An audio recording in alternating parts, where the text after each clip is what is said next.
Hello, and welcome back to Our Sustainable Journey. I am Steve. We're going to do an update. It's been a while since we updated everybody on what's going on here on the farm.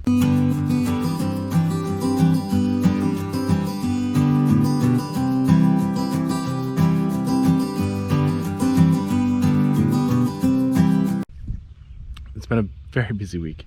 Hopefully I can get this in before it starts to rain, because the clouds look kind of ominous today, and it's been raining all day. But we had a break in the weather, so I'm out here to film this real quick. So I'm out in right next to our neighbor's corn.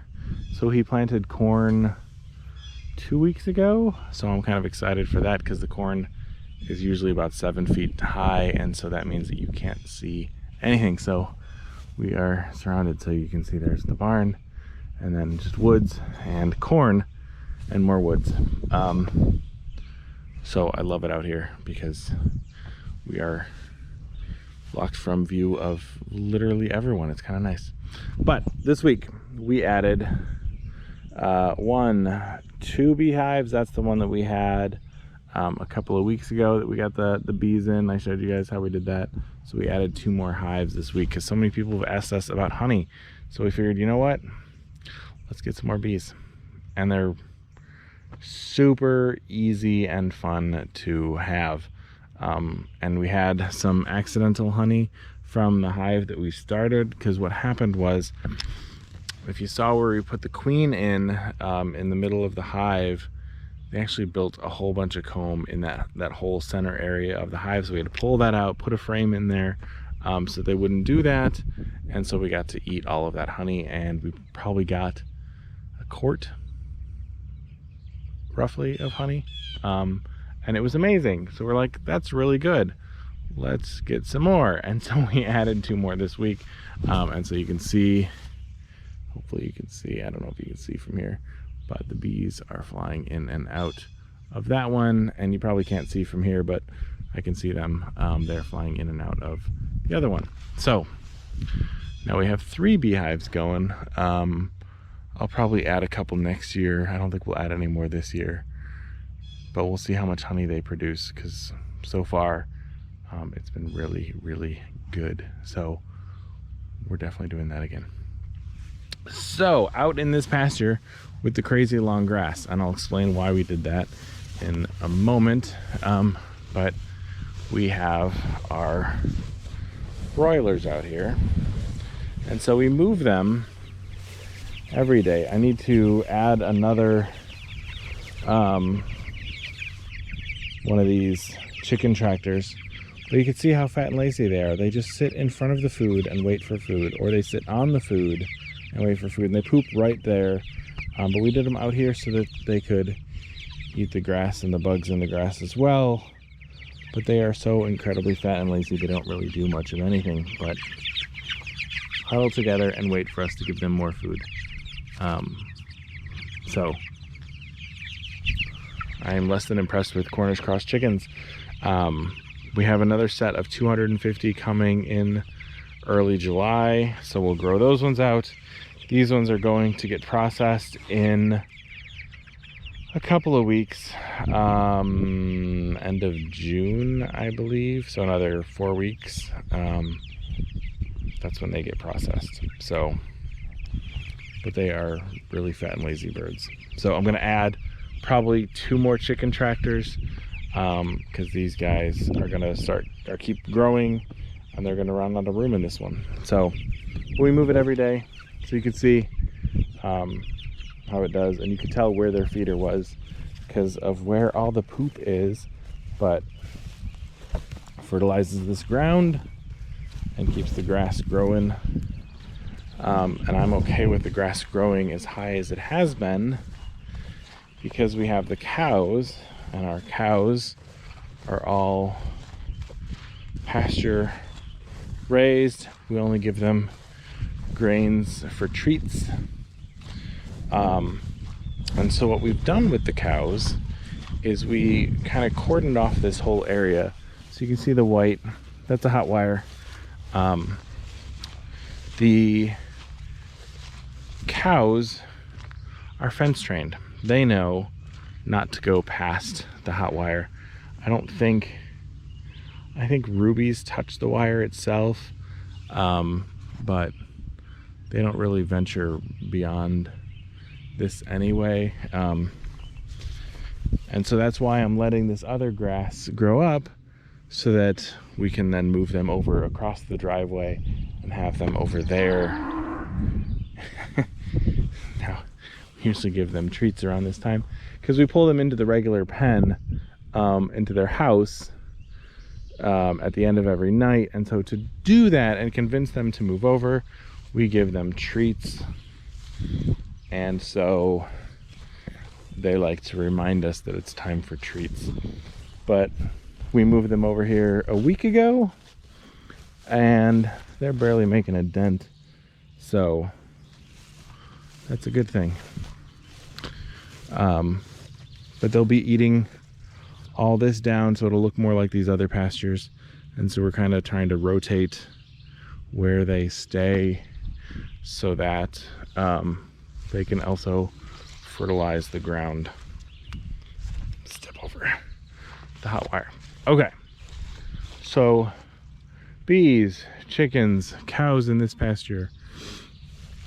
And then, I don't know if you can see them from here, but we have 3 new piglets as well. Oh, see, Ruby's feeding on Mama right now.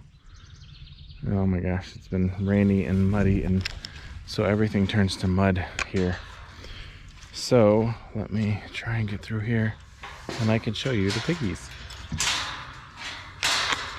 So we got 3 new baby pigs. So there they are. So there's a girl.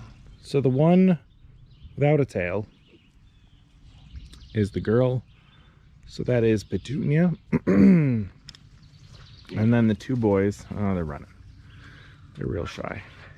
Let's see if I can get in here without shocking myself, because they have a hot wire as well.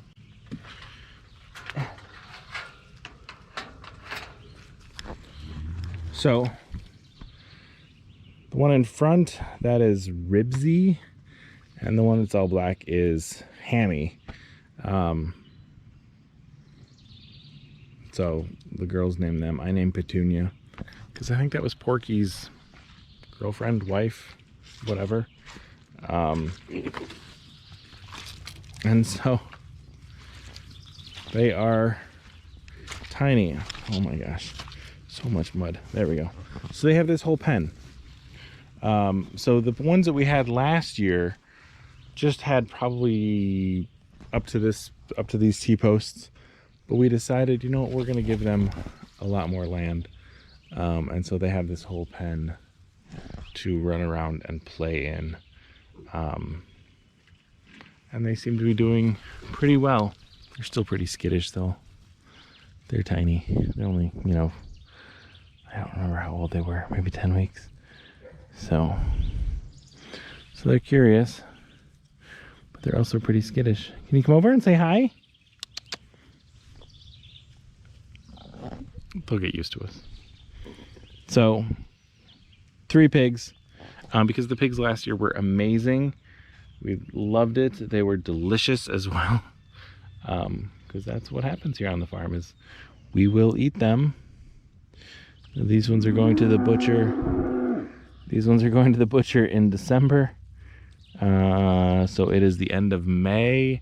So that's about 7 months. So in 7 months, they will probably be about 400 pounds. Right now they're, what, 30 pounds maybe? They're pretty tiny.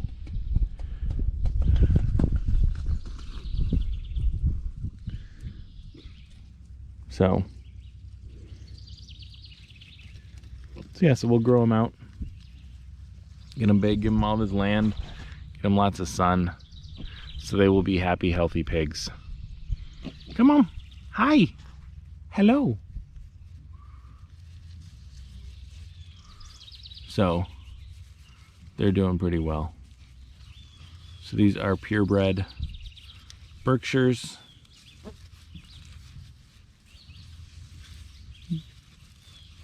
Can you come up and say hello?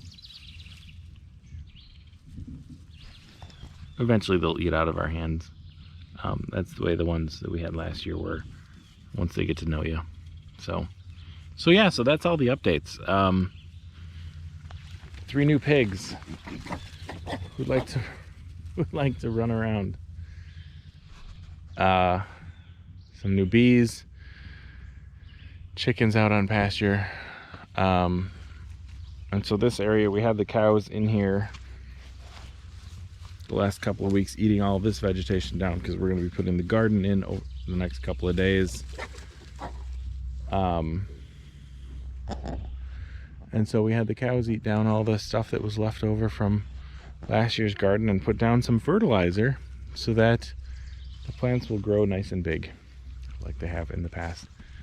And so, what is she doing? Bree is being goofy. Bree's the one in the back. She's acting funny. She's trying to mount her mother, which is not something a female cow should ever do. But I think they just want treats. So yeah, so we'll get the garden in the next couple of days. Now that the cows have eaten all of this down and fertilized the heck out of it. Because this used to be, you can see the tall grass back there. And so I'm hoping, now that we know that the cows are good with the electric fence that we set up, we weren't sure how that would work or whether I should get, traditional fencing like this stuff. You can see like this 4-foot fence all around the other pastures, but they do really well with the electric fence. And so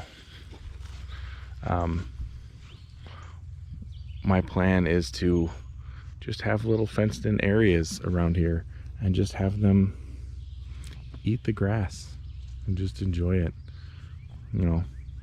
Instead of getting goats, we'll just have the cows get more grass. It's a lot healthier than grains anyway, I think. I don't know, makes the beef taste better. But none of these guys are getting processed for a while anyway. But there you go. Alrighty, there's the update on the farm this week. We'll get back to the worms probably next week when I have more time to get them. But we picked these guys up in Iowa, so that was a whole day of driving to get them, driving back, and then adding the bees was a whole event. So there you go. If you have, they're eating tomatoes.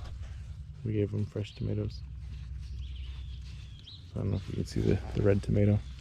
So they're trying to eat it now. We try and give them as much fresh veggies as we can, or table scraps, because why not? They love it. What are you doing? I don't think you know how to be a cow.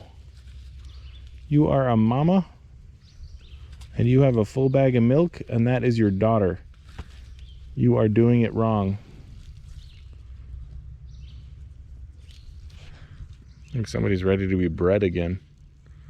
So we'll have a whole video on that as well. We're looking at some bull calves right now to add to the herd.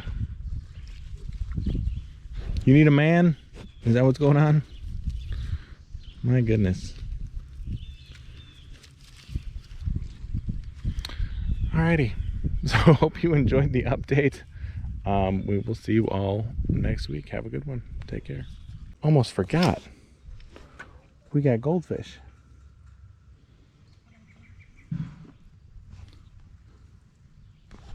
Their job is to keep the stock tank clean. I don't think they're doing a very good job. Looks icky.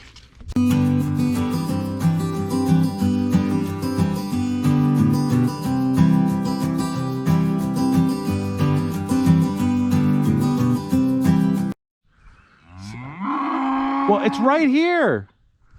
We give them treats in the orange bucket so that they know if they see the orange bucket, that means there's treats. But then they get confused by the fences because, they're cows. Come on. Bree. Orange bucket. Come to the bucket. Come on. See, it's empty, but she doesn't know that. Come on, Bree. Bree. Come on. Come on. Come on. Let's go.